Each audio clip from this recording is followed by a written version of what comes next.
qui a Maître Babou n'est plus. Effectivement, Cheikh Tidiane, on ouvre ce journal avec une note triste. L'avocat et homme politique sénégalais, Maître Babou n'est plus figure marquante du barreau. Maître Babou s'était imposé comme l'un des juristes les plus respectés de sa génération.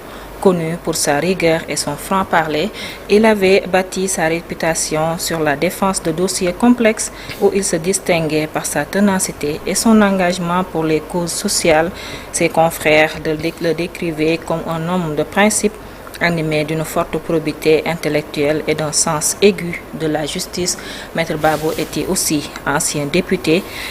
Il avait également fait entendre sa voix sur la scène politique. Ses interventions politiques, souvent tranchées, témoignaient de son attachement à l'éthique et à la transparence dans la gestion des affaires publiques.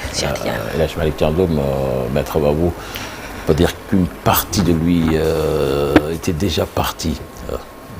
Pour éviter, excuser la répétition avec son épouse, le décès de son épouse, Sokhna Degen Chimère. C'est un grand homme politique, un grand avocat et surtout un talibé mouride qui vient de nous quitter. Et oui, c'est encore une grosse perte.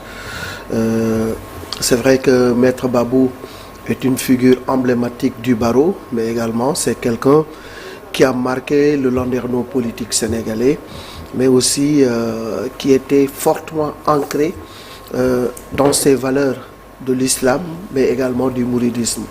On le connaissait fervent musulman, mais également fervent talibé de Serigne Touba Khadim Rassoul. Après la perte de son épouse Degen Chimère, on savait que Maître Babou était très très affecté, et aujourd'hui c'est lui qui va la rejoindre au paradis. C'est ce que nous souhaitons. En tout cas, qu'Allah le Tout-Puissant l'accueille dans son paradis, et c'est encore une fois une grosse perte pour le barreau sénégalais et pour la politique, mais également pour la communauté mouride et pour sa famille, à qui nous présentons nos condoléances les plus attristées. Absolument. Elhadji Malick Thiandoum est plus très ému par cette vidéo d'illustration avec notre très cher Fatou Kinedem à la place de l'intervieweuse. Voilà, on poursuit cette édition Sornakia avec le président de la République, Bassirou Diomaye Faye, attendu en France après sa visite au Japon. Parlons maintenant diplomatie, Cheikh Tidiane, après un séjour de plus d'une semaine au Japon où il a pris part à la 9e conférence internationale de Tokyo sur le développement de l'Afrique ainsi qu'à l'exposition universelle d'Osaka. Le président de la République, Bassirou Diomaye Diakhar Faye, poursuit sa tournée diplomatique. Le chef de l'État a quitté le Japon ce mardi 26 août pour se rendre en France. Selon une note de la présidence, il sera à Paris ce mercredi 27 août en tant qu'invité spécial de la rencontre annuelle des entrepreneurs français organisée par le mouvement des entreprises de France.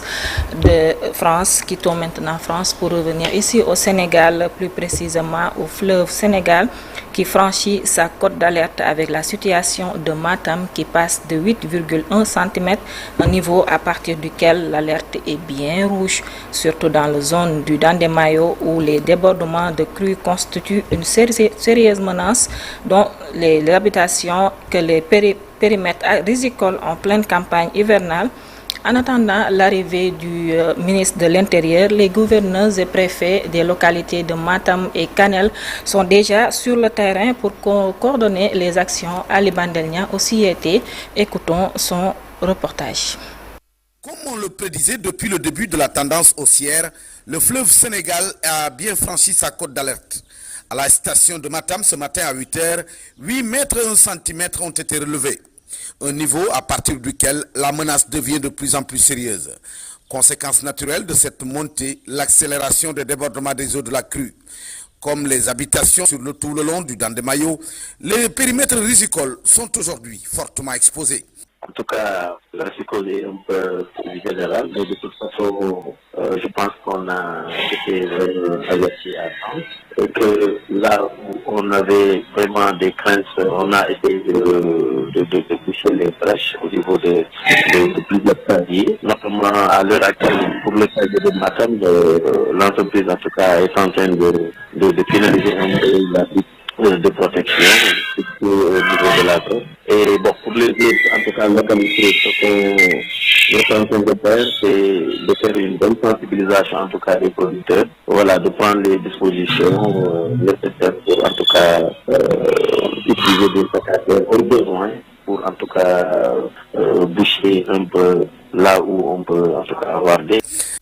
En attendant l'arrivée du ministre de l'Intérieur dans les heures qui viennent, le gouverneur continue de coordonner les actions sur le terrain. Au moment où le préfet de Matam se concentre sur les brèches de la digue de la capitale régionale et du sort des habitants de Djamel, son collègue de Kanel est en train d'acheminer une vedette déployée par le ministère des Pêches à Dembankani. Merci beaucoup Ali Bandelnia. Parlons maintenant d'économie avec l'équipe du Fonds monétaire international dirigée par Edouard Gemayel qui a achevé sa visite au Sénégal qui a eu lieu du 19 au 26 août. L'objectif était de discuter des mesures correctives à prendre suite au rapport de la Cour des comptes du 12 février 2025 qui a mis en lumière des fausses déclarations et des erreurs substantielles dans les comptes publics. L'équipe a également débattu des contours d'un éventuel nouveau programme soutenu par le FMI au cours de ces rencontres avec des hauts responsables gouvernementaux dont le ministre des Finances et du Budget, Cheikh Diba, le ministre d'État Alamine Lo, ainsi que le secrétaire général du gouvernement Boubacar Camara. Des mesures correctives face à la dette cachée.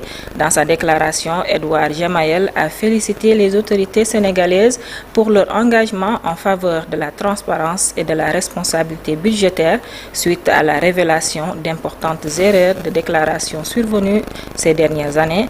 Il déclare: nous avons eu des échanges constructifs avec les autorités sur les mesures correctives visant à renforcer la transparence de la gestion des finances publiques et à garantir la fiabilité des rapports d'exécution budgétaire et préserver la visibilité budgétaire. Maintenant, parlons de justice avec Fallou Fall qui a été condamné en première instance à 15 ans de réclusion criminelle. Finalement, le parquet requiert l'acquittement de Fallou Fall après plusieurs reports. L'affaire a finalement été jugée hier. Et l'avocat général a requis l'acquittement pour Fallou, une position rare qui a suscité des réactions, d'autant plus que le parquet avait initialement refusé un classement sans suite. La Cour rendra sa décision le 27 août 2025. Maintenant, direction à l'Assemblée nationale où la population carcérale poursuit sa hausse au Sénégal entre 2023 et août 2025. Le nombre de détenus est passé de 12 910 à 15 267 selon le ministre de la Justice qui faisait face aux députés hier matin lors de l'examen du projet de loi sur le statut et la protection des lanceurs d'alerte, une situation qui accentue la surpopulation dans les prisons, compte rendu de Fatimata Zahra Touré. Entre 2023 et août 2025, la population carcérale est passée de 12 910 à 15 267 détenus, soit une augmentation de 2 357 prisonniers. L'annonce a été faite ce matin par le ministre de la Justice. L'effectif carcéral est au jour où je vous parle, de 15 267 au Sénégal, à la date en fait du 18 août 2025. L'effectif carcéral s'élève à 15 267 détenus en août 2025. Parmi eux, 547 sont en détention de longue durée, soit 3,58% de la population carcérale. Le garde des Sceaux a reconnu que les longues détentions, estimées à 3,58%, demeurent l'un des principaux problèmes du système judiciaire. Toutefois, il a assuré que des solutions sont en cours pour y remédier. Déjà, on a commencé avec la détention en matière correctionnelle de 6 mois. Madame, su fekkee ni nit dañ la jàpp téye la placer le sous mandat de dépôt. Selon la loi, toute personne placée en détention provisoire doit être jugée dans un délai de 6 mois. Si ce délai n'est pas respecté et que le jugement n'est pas encore rendu, elle doit être remise en liberté en attendant son procès. Pour rappel, avec une capacité de 4424 places réparties en 37 prisons, le Sénégal enregistre en 2025 une surpopulation carcérale de 10 843 détenus contre 9 223 en 2024, soit une hausse de 1620 prisonniers en un an. Merci beaucoup Fatima Zahra Touré, mais maintenant restons avec la justice. 55 heures très inquiet face aux convocations répétées devant la division spéciale de cybersécurité. Pour ce consultant en droits humains, ces convocations doivent se soumettre à un certain équilibre pour éviter une violation des droits humains. Suivons ces explications au micro de la TFM. Nous assistons ces derniers temps à beaucoup de convocations à la division spéciale de la cybersécurité. S'il est vrai qu'au vu du développement des réseaux sociaux et de tous les excès de toutes ces communications que nous vivons au niveau des réseaux sociaux, qui sont très souvent des communications à regretter ou à sanctionner, il faut quand même reconnaître que les convocations commencent un peu à inquiéter plus d'eux. Parce que dans toute chose, il faut aussi un équilibre. Et l'équilibre qui doit être maintenu, c'est que non seulement la police de la cybersécurité doit comprendre qu'ils doivent effectivement veiller au bon fonctionnement des réseaux sociaux, et les messages qui passent doivent être de bons messages qui renforcent la cohésion sociale, mais aussi comprendre en même temps qu'il ne peut pas être une police des idées. Une police des idées qui peut-être peut même affaiblir à long terme la liberté d'expression. Et football, CHAN 2024, les Lions du Sénégal tombent au tir au but. Effectivement, Cheikh Tidiane, malheureusement, le Sénégal perd son titre de champion d'Afrique. Les Lions sont éliminés en demi-finale du CHAN 2024 par les Lions de l'Atlas du Maroc à l'issue de la séance de tir au but 5-3. Pourtant, le score était d'un but partout à la fin du temps réglementaire. Le match pour la 3e place, le Sénégal sera opposé au Soudan ce vendredi. Voilà, le Sénégal, donc malheureusement, qui perd son titre, c'est pas faute d'avoir essayé. Il a Malik Thiandoum, et puis beaucoup de regrets. Cet arbitrage qui était loin d'être impartial hier, je pense que ça on peut le dire. Mais bon, on va se contenter de la petite finale avec beaucoup de regrets. Beaucoup de regrets. Il y avait une place pour le Sénégal en finale. Les garçons ont très tôt pris l'ascendant sur le Maroc en mettant le but inaugural. Ben, après, il y a eu, c'est vrai, ce moment d'errement qui a permis au Maroc d'égaliser.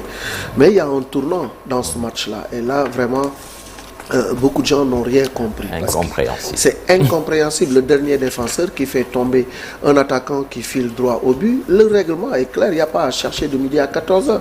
C'est faute plus carton rouge. C'est le dernier défenseur. À quoi bon aller jeter un coup d'œil au VAR? Et puis, s'il n'y a pas faute, ben, voilà, tu donnes un coup franc contre l'attaquant plus un carton pour tricherie. Mais tu dis, ok, il y a faute. C'est le dernier défenseur, j'annule le rouge et je donne le jaune. C'est n'importe quoi. C'est n'importe quoi. Le football africain est malade de ces arbitrages maison, de ces arbitrages partisans. Il faut qu'on se débarrasse de tout cela. Malheureusement, on ne peut pas épiloguer sur cela. J'aime pas parler des arbitres, mais bon, dans ce match-là quand même, c'était un tournoi décisif. Bravo aux garçons, ils se sont bien battus. Le seul regret, c'est le seul trophée qui est resté dans l'armoire et tous les trophées sont partis finalement. On était bien parti pour le conserver. On a tout perdu. Avec le Maroc, il faut faire très attention avec les pièges parce que leur jeu est un peu sournois. Et moi j'ai l'impression que ça s'est joué en dehors du rectangle vert. Parce que le Maroc, c'est actuellement le Maroc qui gère pratiquement le football africain. Tout se passe au Maroc avec le tout-puissant l'Erja de la CAF. Là, bon, on ne va pas accuser, mais ce qui s'est passé hier quand même dépasse l'entendement. Déplorable, bien bon. on va laisser passer, mais vraiment c'est déplorable. Merci Kia, on te retrouve dans quelques instants pour l'actualité